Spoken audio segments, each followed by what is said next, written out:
Wonderful.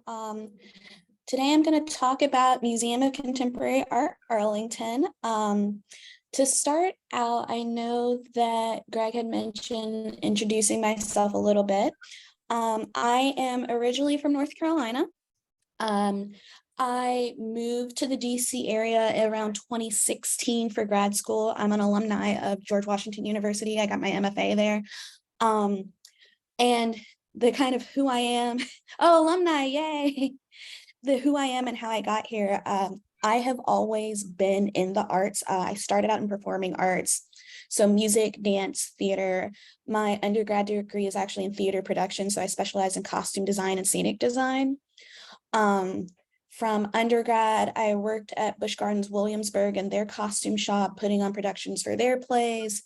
I went to grad school studying fine art.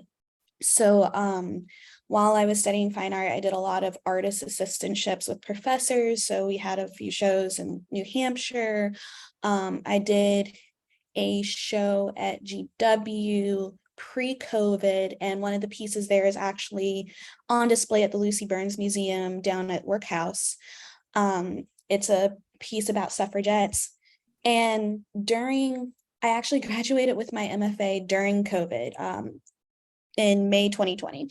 So during that period of time, everything's upended, especially in the arts, because the whole point of performing arts and art is you go to the place to see and experience. And so during that time, I actually ended up working in a bridal shop. Because my background's in costuming, I know how to make and build all sorts of clothes, all sorts of gowns. I have extensive knowledge of historical costumes. So it actually ended up being really useful for me because I worked in a bridal shop. I also, at one period of time, worked in a funeral home doing reception. So I have basically done every level of customer service there is, both the highs and the lows. And that was very helpful.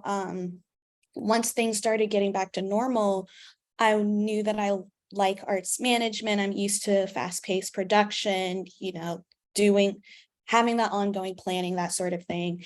And so I ended up applying to the operations manager position here at what used to be Arlington Arts Center, now MoCA Arlington. And it's been really wonderful because I've done a great deal of time working at businesses. I have the background in studio safety, money management, administration, customer service, as well as seeing the artist point of view of here's the materials we need. This is the space we need. It's not always going to be orthodox. And frankly, 90% of the time it's going to be entirely unorthodox.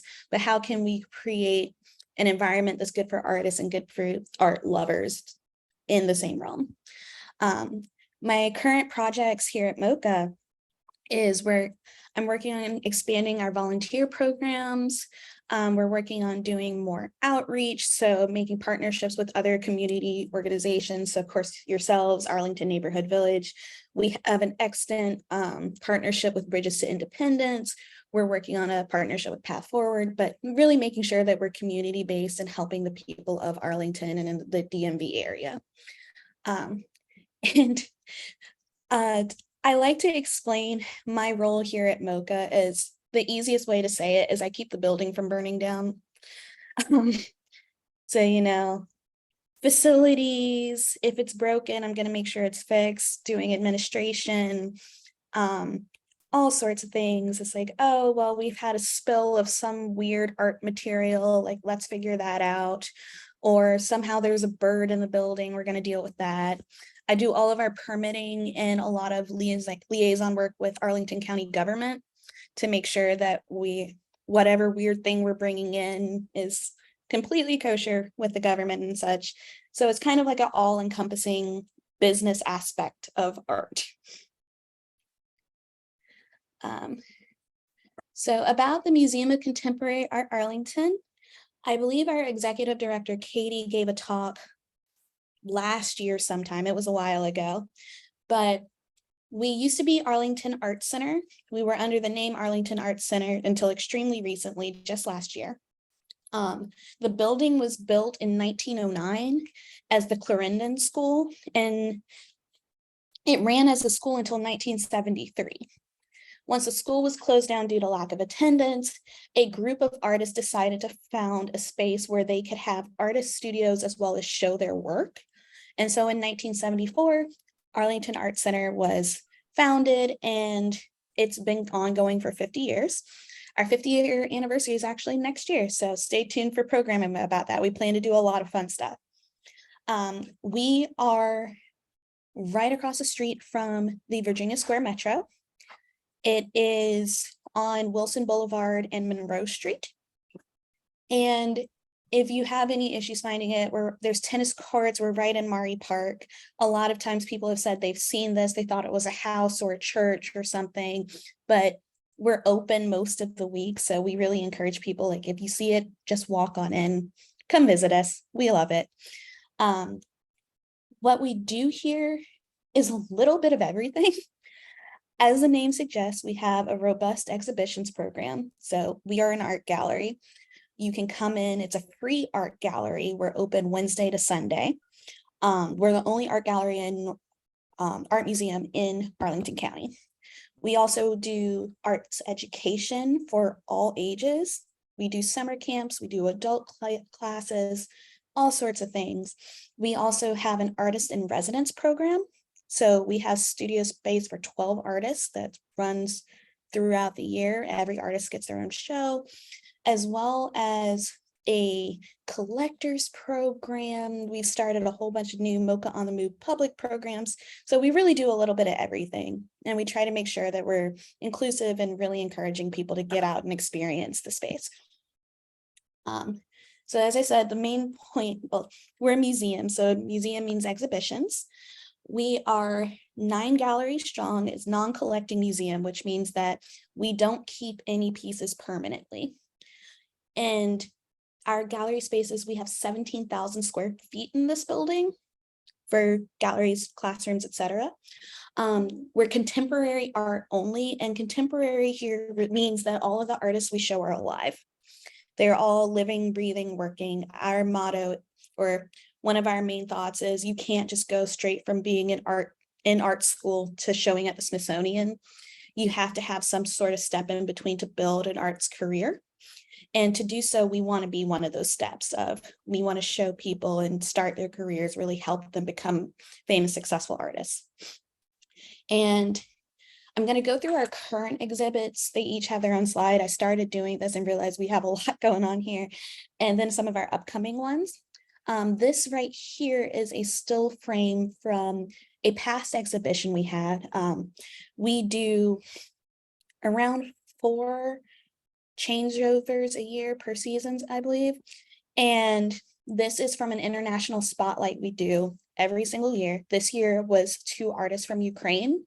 So this is a still from one of the films where they made this art film about being in Ukraine during the recent occupation. And so this is a abandoned theater in Kiev. Our first main exhibition right now is A World in a Zip Code, the Columbia Pike project. It's really intriguing because normally we don't do photography heavy shows. This one is all photography.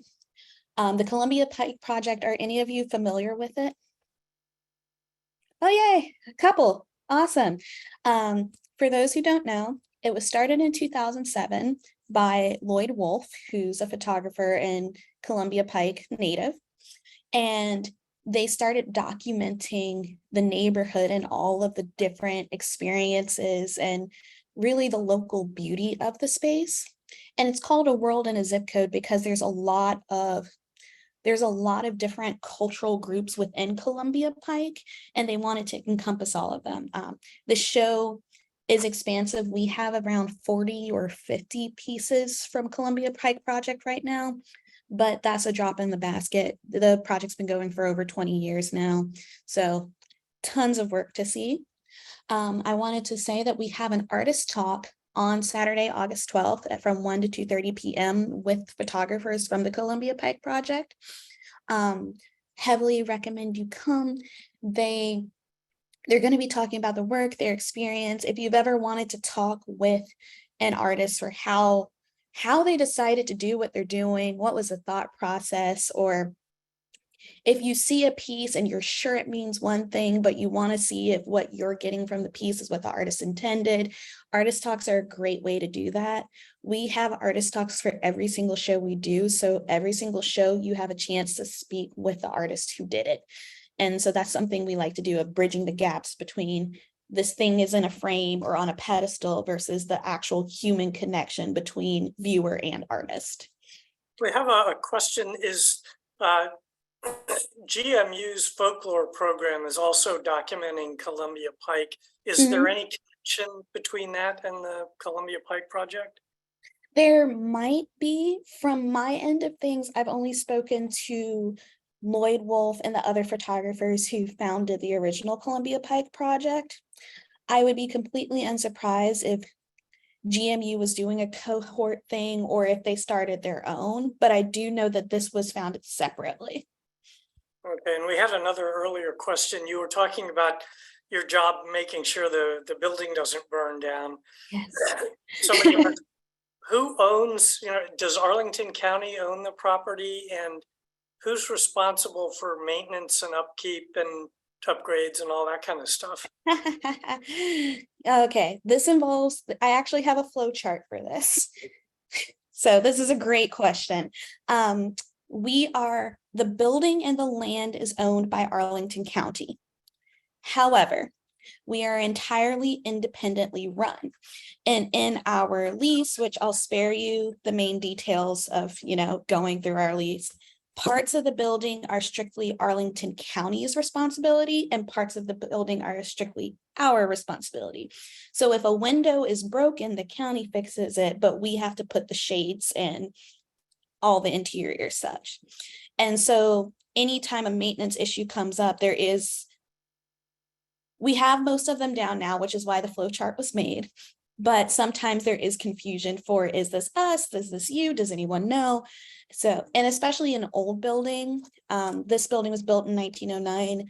I've previously worked at the Corcoran in DC, and the Corcoran building was built in 1870, 1880 something. So anytime you have old buildings that are converted to art spaces, it becomes a whole kind of a Venn diagram between owner and government, arts patrons who function in the space, and then the historical boards.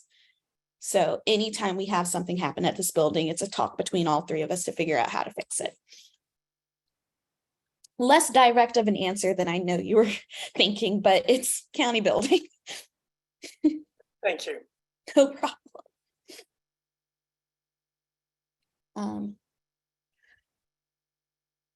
Other current exhibits we have on right now, as part of our solo show.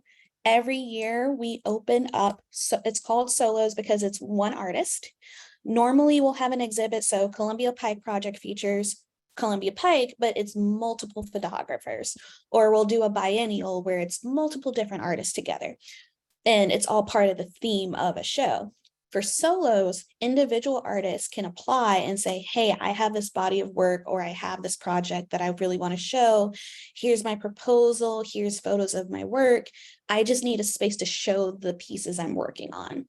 And we select, I believe it's around 9, don't quote me on that, artists every year from around the area where they get their own solo show. And so that's part of our making sure we're reaching out and bridging the gap between unknown artists and finding them an audience. The 2 we have on right now, they're going to be our solo show are now going to be dispersed throughout the year. We have Depth Cube by Christina P. Day. She works a lot with liminal spaces and reclaimed works, and her pieces are really wonderful to experience. It has this nostalgia feeling to it. She collects linoleum from buildings and makes these beautiful 3-dimensional sculptures about it. She also created this room where it's like you're looking in on memories. It's really beautiful. It's one of those you really have to see it to experience it. And same for A Vast Expanse with Steve Wanna. His piece is based on the event horizon. So it's basically like what happens after black holes. It's very scientific based, which is another reason I love it, because it's nice to see different types of art and different inspirations. But his piece is a full experience. So you go into the room and experience the sound and the light, and it's different than things we've done here in the past, and it's a really great experience. We have a question. Do the artists that you select for the solo shows have a connection to Arlington, or are you open to people from anywhere in the country? We're open to people from anywhere in the country. One of the galleries we have here is the community gallery, which is strictly Arlington only, essentially. So we have work from high schools or work from local. We're going to have Arlington Weaves in there in the fall. So we make sure we dedicate space to Arlington only, but part of us reaching out to do wider calls is really giving a chance to anyone. Christina and Steve, I believe, are Virginia and Baltimore, I'm pretty sure. So they're not across country. Most of the ones we have done in the past, though, have been within the DMV area. Thank you. No problem. I love questions, so really feel free to ask them. Our upcoming exhibit that you may have already heard about, we're really excited, is Reclining Liberty. So this piece is by Zach Landsberg. It was originally in New York and then at a park in New Jersey. We are getting it installed tomorrow. This is going to be on the lawn for the next year. And this photo shows it, but I'm not sure it really gets the scale. This piece is 25 feet long and weighs a ton, literally a ton. And it's going to be on the front lawn. We're having a big opening celebration for it this coming Saturday. It's completely free celebration. So if you're in the area or interested, drop by. We're going to have food, snacks. The artist is actually going to be there to do an artist talk about the piece. So it's one of those programs where connecting community and artists. And also, if nothing else, you get to see a giant Statue of Liberty here in Arlington. So there's always that. There's already been a lot of press coverage about this. It's on the county website. A bunch of art magazines have picked it up recently. The Washington Post was covering it. So it's gotten a lot of press so far. So we're excited. It's going to be here for a while. Feel free to join us on August 5th. Next, we like to say we are broken down into 5 sections. So there's exhibitions, education, residency, events, and public programs. I tried to break it out so you learn a little bit about all of them since we do so much. For education, we have classes for all ages. These are some photos of different classes we've done. So there's ceramics. We do that in a partnership with Marymount University. We've got oils, we've got watercolors, we've got mixed media, bookbinding, painting. This is actually one of our resident artists here, Stephanie. She teaches a very popular painting class. We also do workshops. So say you don't want to commit to a 6-week class or an 8-week class, you just want to have a fun Sunday afternoon, we have single day workshops where you make a project here and continue on about your day. And honestly, I encourage that for people who may find a whole class too daunting, but still want to do some type of experience. We also do a lot of school outreach. So we have a partnership with Arlington Public Schools. So we do in-school workshops as well as, I'm drawing a blank, I think it's Carlin Elementary and another APS school where we do like summer and fall workshops with them. We also do Bridges to Independence workshops. We do birthday parties for kids. We also have started doing, well, we have adult classes, but we're starting to branch out and do like adult with their kid classes. That way it's a full bonding experience. Right now it's blank because I just got this news. You guys are the first to find out. Registration for our fall classes opens in mid-August. So if you're interested in taking a class of any kind, we have it. There's experimental painting, mixed media, drawing, ceramics. We really try to offer a wide range. And the thing we like to do here with our education program is we're a contemporary art museum. We want to make sure people are really understanding the techniques and the history and the practice of art making versus doing arts and crafts. Arts and crafts aren't bad, but for our education program, we want to make sure that you're getting a very good structural art class that's usable. A question about how much parking is available there? We have a decent amount of parking. We have a parking lot right next to our building, free parking. We also have an elevator accessible entrance. Okay, and you talked about parents with kids. Somebody was asking about, how about grandparents with kids? Come on out. I'm actually going to cover, we have a couple programs for that specifically, so absolutely. Okay. I can genuinely say most of our staff has kids, so we're going to encourage families. There's never a point where we're anti you and your family, regardless of what family looks like. And that was actually a good question for this next one. MoCA on the Move is part of our public programs, and all of MoCA on the Move is completely free. We have started a partnership over at Metropolitan Park. It's in Pentagon City, where the new Amazon complex is. And we do programming out there 3 days a week, all free. On Sundays from 10 a.m. to 12 p.m., it's called No Experience Required. It's family focused, so it's the projects you can do with kids of any ages and their accompanying adult. There's a pop-up cafe. You can get coffee, you can get breakfast while you're making art. There's music there, so it's a kind of a full experience. Thursdays is happy hour. So happy hour, crafty hour, you can make art, listen to music. Right now the Washington Jazz Festival is playing there on Thursdays while we're doing our art making, so it's kind of a co-op. Once the Washington Jazz Festival ends, we're going to be bringing in our own music, so you can have music and art at the same time. And then Tuesdays from 9 to 11 a.m. is longer format classes for technique.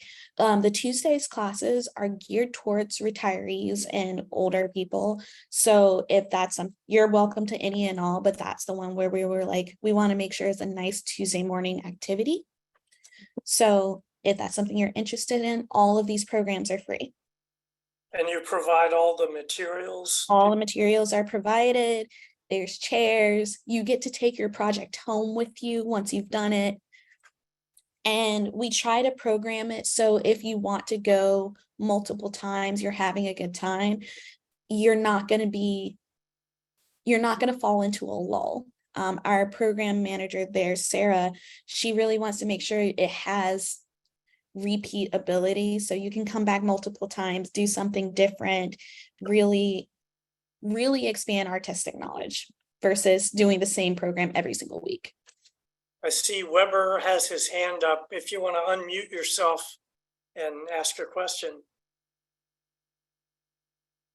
Yes, I had trouble getting into the correspondence page, so I raised my hand. Now, will your classes also include beginner courses or seminars in mosaics?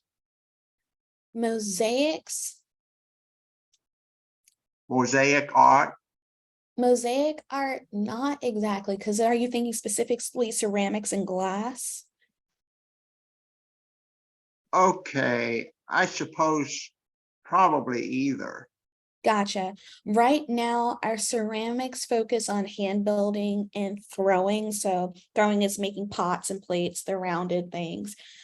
We don't have the facilities to do glasswork right now. However, the closest thing we do have to it is our collage class. And the collaging classes are mixed media, but it's still the same kind, but the same idea of piecing together multiple media to create a bigger picture. As for beginner versus intermediate versus advanced classes, we offer at all levels for all ages. So you can take a beginner, any class at any age. Okay, thank you. No problem. Do you have the address of Metropolitan Park? Yes, give me 1 second.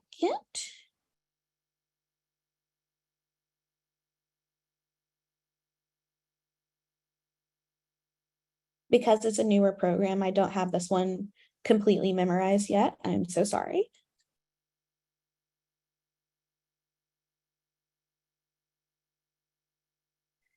Metropolitan Park is going to be,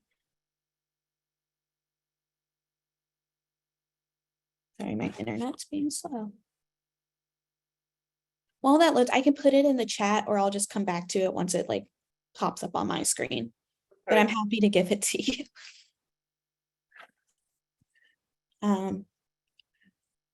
Other MoCA on the Move projects, we have on-site ones as well. So there's all of these are going to be at Met Park.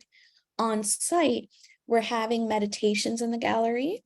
So you can come in, relax, think. It's something very kind of transcendent of having a meditation in the room with the Tiffany windows, which I'll explain the Tiffany windows a little bit later on, but very beautiful. We also do yoga Saturday at 10. And to get to Metropolitan Park, I love technology that only works when you don't need it immediately. It's been an ongoing thing. It's on South Fern Street. And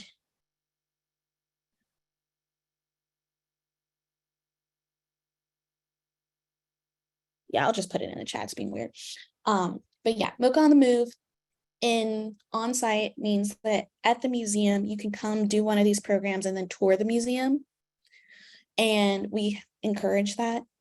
Be here as long as you like. Yoga is donation-based, that you have to register for it. It got very popular very quickly. And so due to space, we started limiting registration. Meditation in the gallery is completely free, open to the public.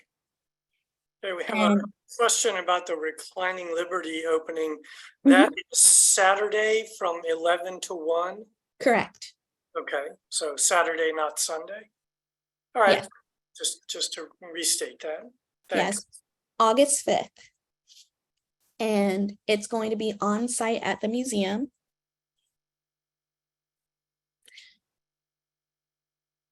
The next program we do of our 5 is our Residency and Collectors program. This is one of our resident artists, Olivia Tripp-Morrow. She's had several shows. She does a lot of pieces inspired by the body. She had a spinal fusion surgery, and it heavily inspired how she looks at anatomy. Our residency program, you can be here anywhere from 6 months to 6 years. It is open application to anyone, so anyone can apply. The artists here we have a lot of brilliant artists here. I know for a fact our artists teach at American University, GMU, GWU, Marymount, and a couple other universities in the area. And every artist gets an exhibition of their own. Our current exhibition right now is called Hot Goss. It's actually a group show. Our next one is going to be our artist, Marissa Long. And she does a lot of mixed media work. Marissa's work is really interesting. Like, it's half photography, half sculpture, another see-to experience in the same way contemporary art is. Our collectors program is something you can join if you're interested in collecting art or learning more about collecting art. Amanda Huron-Murphy, who is the manager of that, makes all sorts of wonderful trips to art collections in the area. One of the programs she did earlier in the year was a trip to Tony Podesta's collection. Tony Podesta, if you aren't aware, it was a former lobbyist. His brother was the White House chief of staff, and he started this huge art collection. He's one of the main donors to the National Gallery of Art, and she was able to make connections with him. It's where he opened his house and had the person who does all of his art management give a tour of his personal collection. And upcoming is going to be studio visits in New York and Baltimore. We arrange travel for that. So it's not like for the Tony Podesta collection, we had a bus. Same for Baltimore. We arrange travel for you to go and actually meet the artists, see their work, see the studios. And it also has a lot of like exclusive things for how to care for any art you may have in your own home. So a lot of really interesting hands-on exclusive one-on-one interactions with the artists experiences through our collectors program. And then we also have events here. Events is everything. It's just really everything. Birthday parties, weddings, we have a church that meets here sometimes. Anything you can think of, you can have the space for it. We do rentals, private parties. These are the Tiffany windows I was talking about. They are original Tiffany windows made in 1930. They were reclaimed from Arlington Cemetery in around 2003, 2004. They ended up just tearing down the mausoleum a mausoleum in Arlington Cemetery. And one of the construction workers realized that these had the Tiffany stamp on them. And they were able to verify the provenance of these. So they are actual Tiffany windows. We got 3 of them, and then some of them went to other buildings in the county. But they're beautiful in their own right. And this is one of our main event spaces. This is where we hold yoga and meditation in the galleries. So it's just a really nice space to calm down, to meditate, to be with art in different forms. We have corporate creativity, which there's a new program we're doing. So we'll do team building stuff with other businesses in the area. That's been really popular. So people who are usually in business and tech don't get to do art often, but now they can come have their corporate meeting with us, do art, move on. And we also host a bunch of free public community events. Because we are in an Arlington building, but not run by Arlington County government, we are required to do a certain amount of free programming for Arlington County. And so that's why, like the Statue of Liberty opening event, most of our events are free to the public for this reason. We're here to serve the county. These are some upcoming dates that I thought you guys would enjoy. The Reclining Liberty on August 5th, 11 to 1. Please come out. It's going to be wonderful. We have a collectors program cocktail hour from September 23rd from 5 to 8 p.m. Our summer exhibitions are going to close on August 20th. So if you haven't been able to see them yet, you still have a little bit of time. Our fall exhibitions opening reception is going to be September 9th, 5 to 8 p.m. And opening receptions are open to the public. They are completely free. We have food, we have wine. Most of the artists who are exhibiting are going to be there. So you get a chance to walk around, see the work, and even discuss with an artist if you see them with their work, like what inspired you. We really like to engender those one-on-one conversations. And then we are having a fundraising gala at the end of the year on September 27th. And tickets for the collectors program and fundraising gala you can find on our website. I have that at the end. But the opening reception, closing here, and Reclining Liberty are all free. And this is our address in case you didn't have it before. And our website, sometimes people still end up on our old website, which is the Arlington Art Center one. That one is not up to date. It's going to be taken down relatively soon. What you need is the MoCAarlington.org website.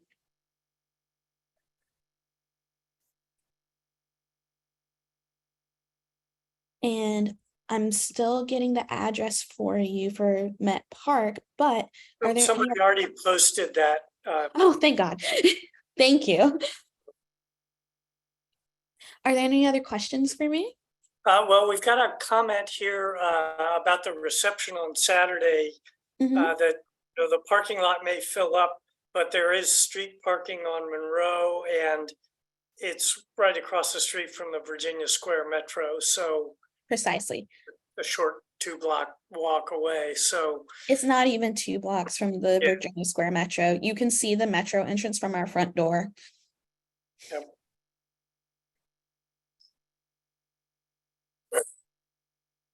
So do the classes you offer tend to fill up very quickly, or, I know with Parks and Rec, there are things that if you're not on the phone or online the second they open, you miss out.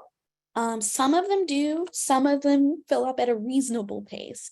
If you're interested in taking experimental painting, it's one of our most popular classes. It's taught by our resident artist, Stephanie Lane.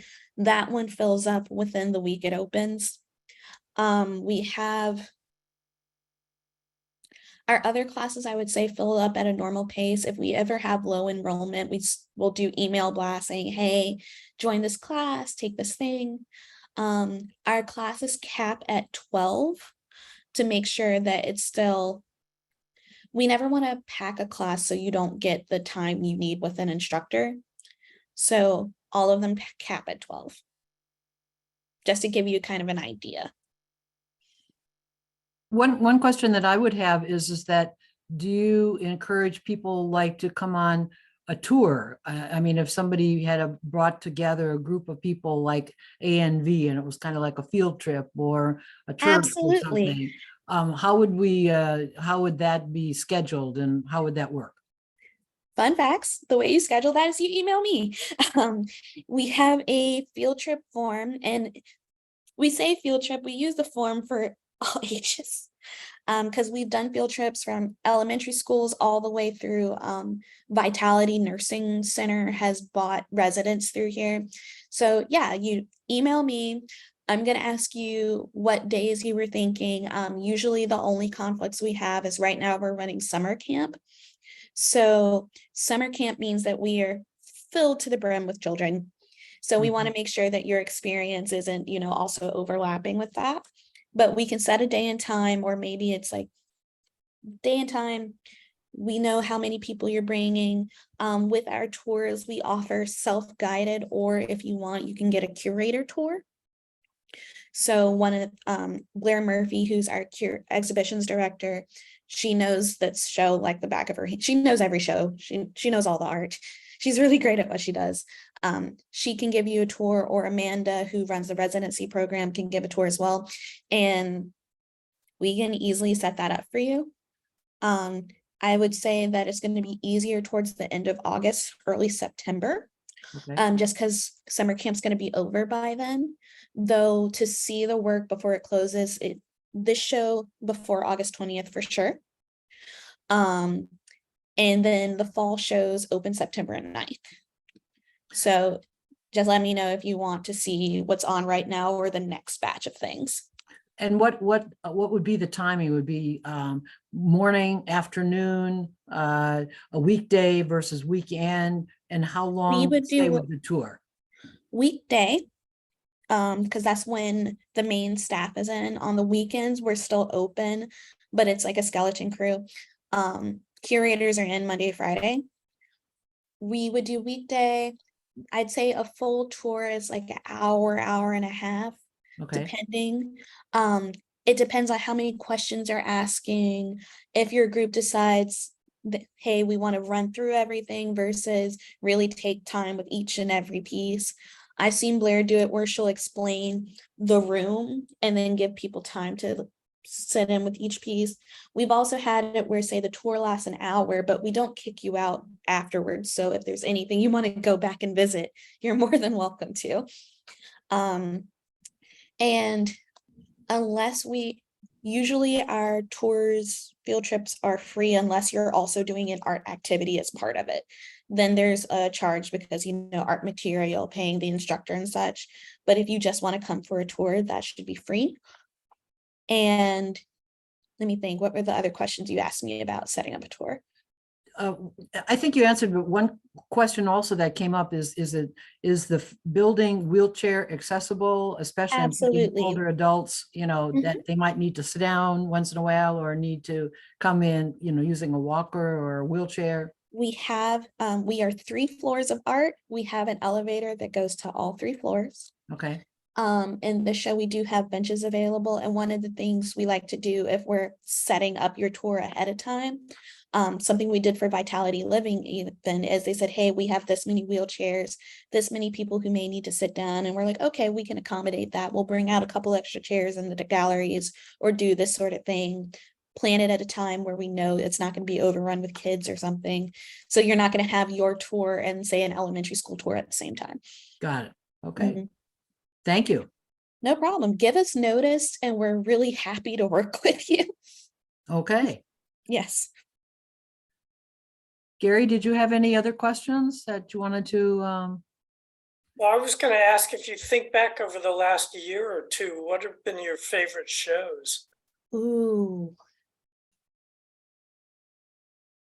I have favorite pieces.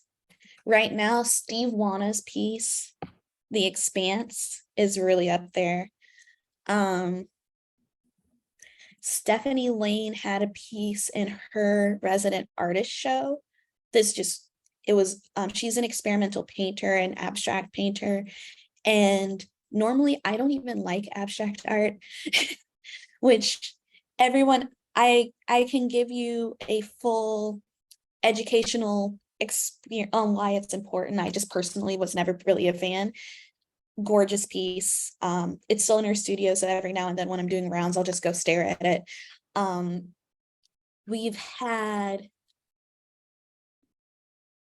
We had a group of artists when I first started. They were all people of color, and it was a textile show, and someone made this huge piece out of leather that was like a patchwork quilt that was just texturally very beautiful.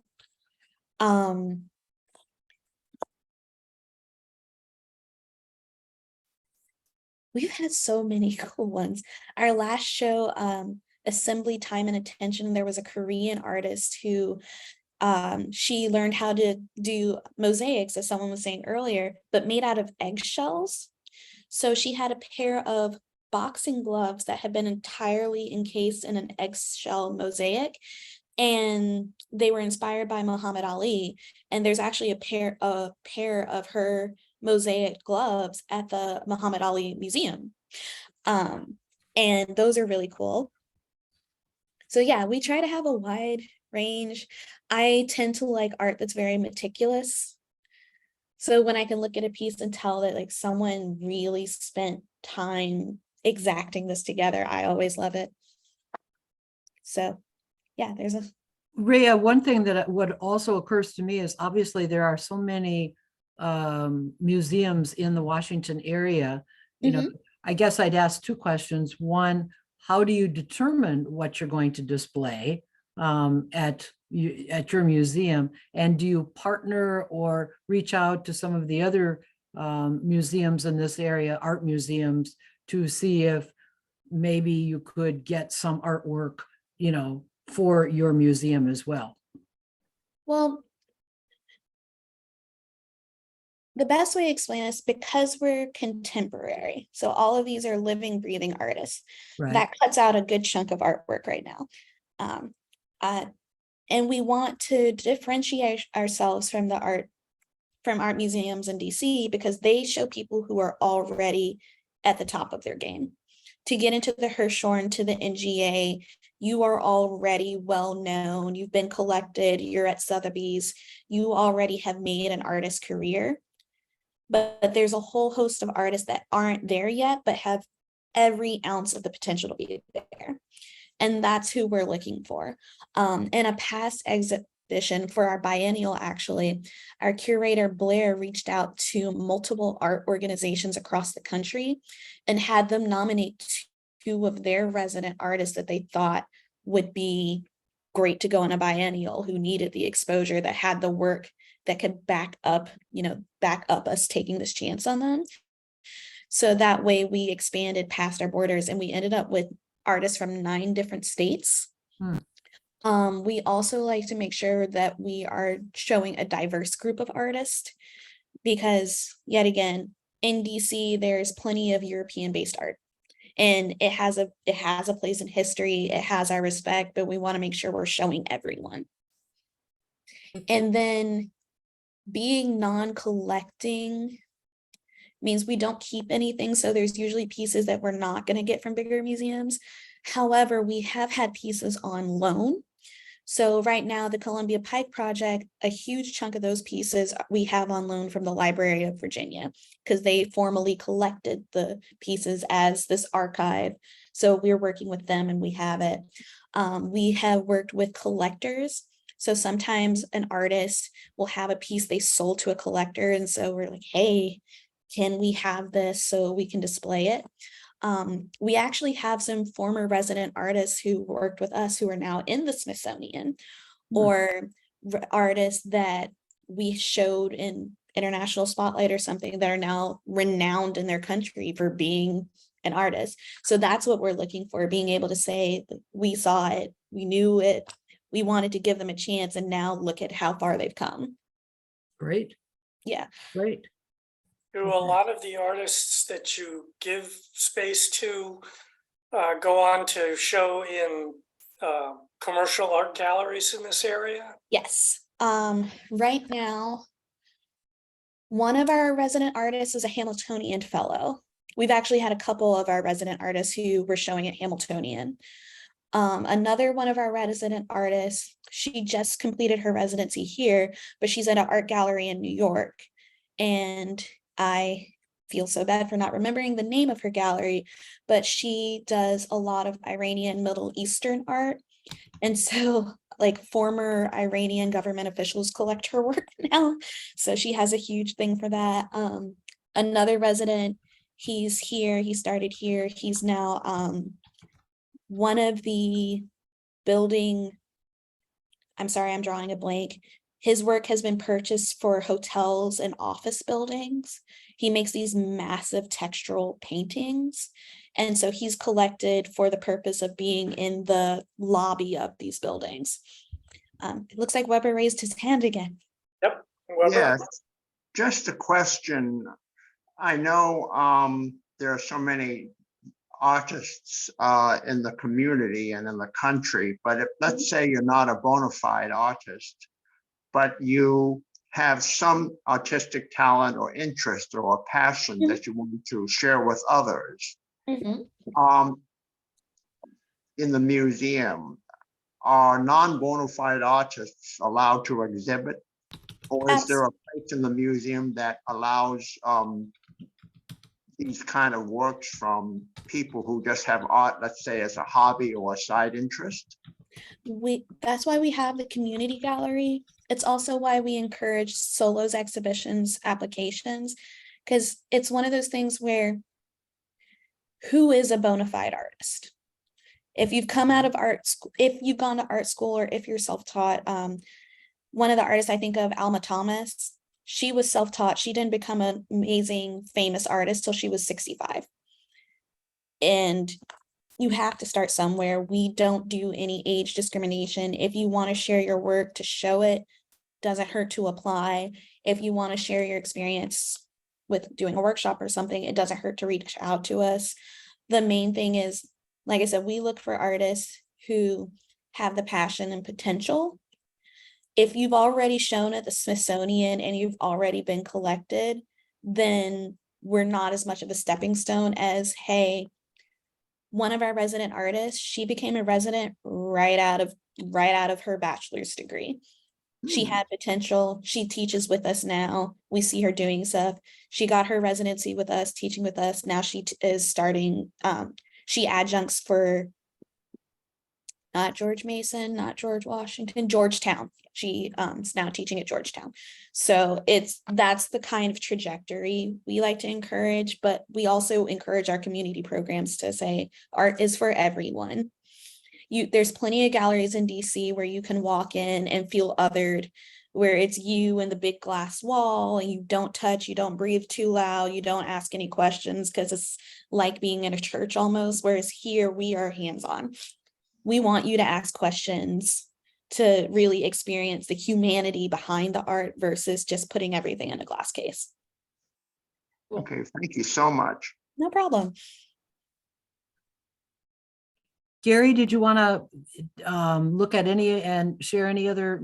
Well, actually, we had a request to stop sharing your screen so that we can see everybody that's on the. Okay, hold on, let me just track down my mouse. And the question I had was, we're talking about all these artists that you've shown. Is there some kind of an archive where, you know, like a catalog of all of these people that somebody could flip through online and Yes, say, wow, I really love that. I need to find out where I can see more of this. absolutely. On our website, which if you go to our website, there's a whole section devoted to exhibitions. It has current exhibitions, upcoming, and previous. And previous tells you the artists we've had, what they were showing. We also have some catalogs on file here as part of our personal archive. Something that we are doing as part of our 50th anniversary is we're reaching out to anyone who's been part of us for the last 50 years and including them in our 50th anniversary show. More on that as we develop it, because coming up at the end of next year. And it's online, same for our resident artists. You can see previous residents all online. Okay. Any final comments from anyone? Well, we got a comment here from Pat that she took a 55 plus painting, you know, studio course, and said she was impressed by some of the amazing talented artists out there in the community. That, you know, there are a lot of people that she feels like their work deserves a broader exposure. Tell them to apply. Our application is open to everyone, and we also got rid of our application fees to make it a level playing field for anyone who wants to apply can apply. Okay. I got the last thing I wanted to ask is going forward, what are you most excited about as far as growing MoCA Arlington, expanding, you know, what it is in the community? Oh goodness. A lot of it is getting people to know we're here. COVID threw everything off like it did for everybody. So it's getting people to know that we're open, we're free to the public. Really getting our participation in our programs. We did 400 plus programs just last year, and we've expanded this year.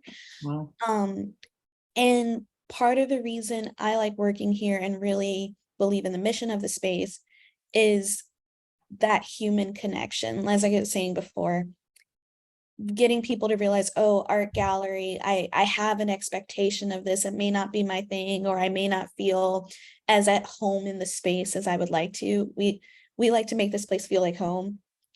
There's art, but there's reach outs. I'm excited to see Reclining Liberty. I'm coming in early tomorrow to see it get installed because I'm impressed. We have a really cool surrealism show coming up in the future, so that's going to be interesting. And we're expanding we're expanding MoCA on the Move to have even more senior programs. So just seeing where we go with this and to really have that community base, making art accessible and feeling valued. It's easy to work for a place when you believe in what they do. well said.